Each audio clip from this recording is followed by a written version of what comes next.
Pemirsa sana, dalam sebuah hadis sahih, Rasulullah Shallallahu Alaihi Wasallam bersabda, sebaik-baik kalian adalah orang yang belajar Al-Quran dan mengajarkannya. Hadis riwayat Bukhari. Dalam hadis ini, Nabi menyebutkan ada dua amalan yang dapat mengantarkan seorang muslim bisa menjadi yang terbaik di antara saudara-saudaranya sesama muslim, yaitu belajar Al-Quran dan mengajarkan Al-Quran pada orang lain. Mengapa Nabi mengatakan demikian? Mengapa muslim terbaik itu dinilai dari mengamalkan dua amalan itu, belajar dan mengajarkan Al-Quran? Tentu karena status Al-Quran sendiri dalam agama.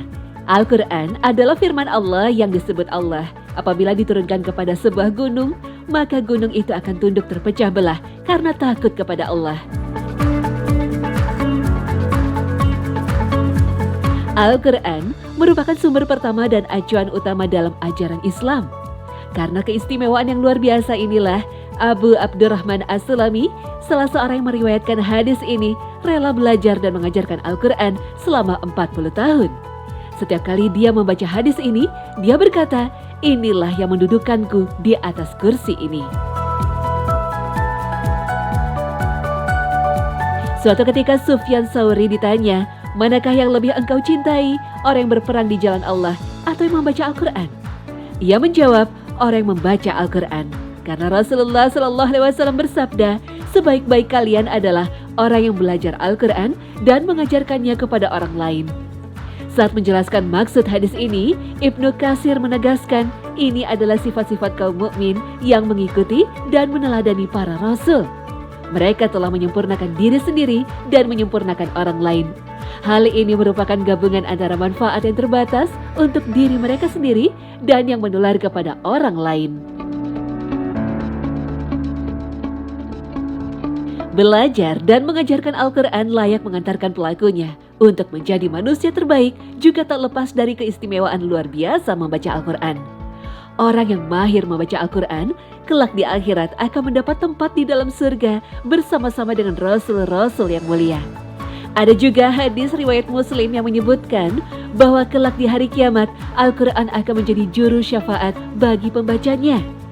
Bahkan dampak positif dari membaca Al-Quran tidak hanya dinikmati oleh pembacanya saja, tetapi juga dirasakan oleh kedua orang tuanya, seperti dijelaskan dalam hadis riwayat Abu Daud, bahwa Rasulullah Shallallahu Alaihi Wasallam bersabda, barang siapa membaca Al-Quran dan mengamalkan isinya, Allah akan memakaikan kepada kedua orang tuanya di hari kiamat sebuah mahkota yang sinarnya lebih bagus daripada sinar matahari di kampung dunia.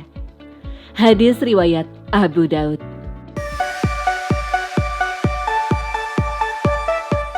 Ini semua adalah sebagian kecil dari keistimewaan membaca Al-Quran bagi pembacanya.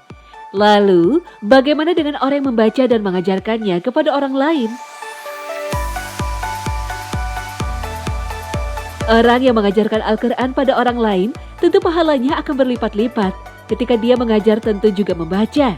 Dari membacanya sendiri, dia akan mendapatkan pahala.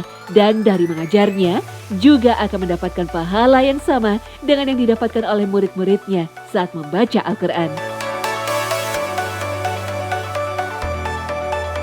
Dalam sebuah riwayat disebutkan bahwa orang yang menunjukkan suatu kebaikan maka akan mendapatkan pahala yang sama dengan yang melakukan kebaikan itu.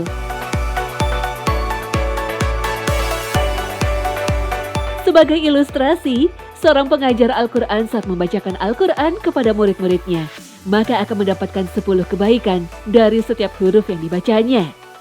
Jika jumlah huruf dalam Al-Quran adalah 320.015, sebagaimana disebutkan oleh Ibnu Katsir, maka dia akan mendapatkan 3.200.150 pahala setiap kali menghatamkan Al-Quran.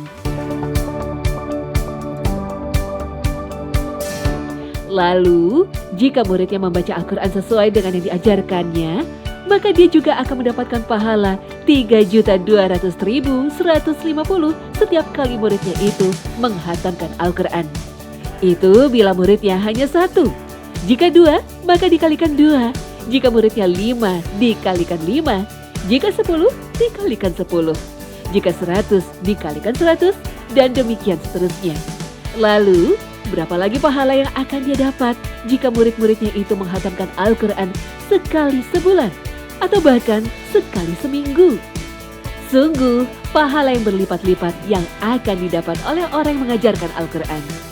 Maka pantas saja jika Nabi SAW menyebutkan orang yang belajar dan mengajar Al-Quran merupakan sebaik-baik seorang muslim. Wallahu a'lam.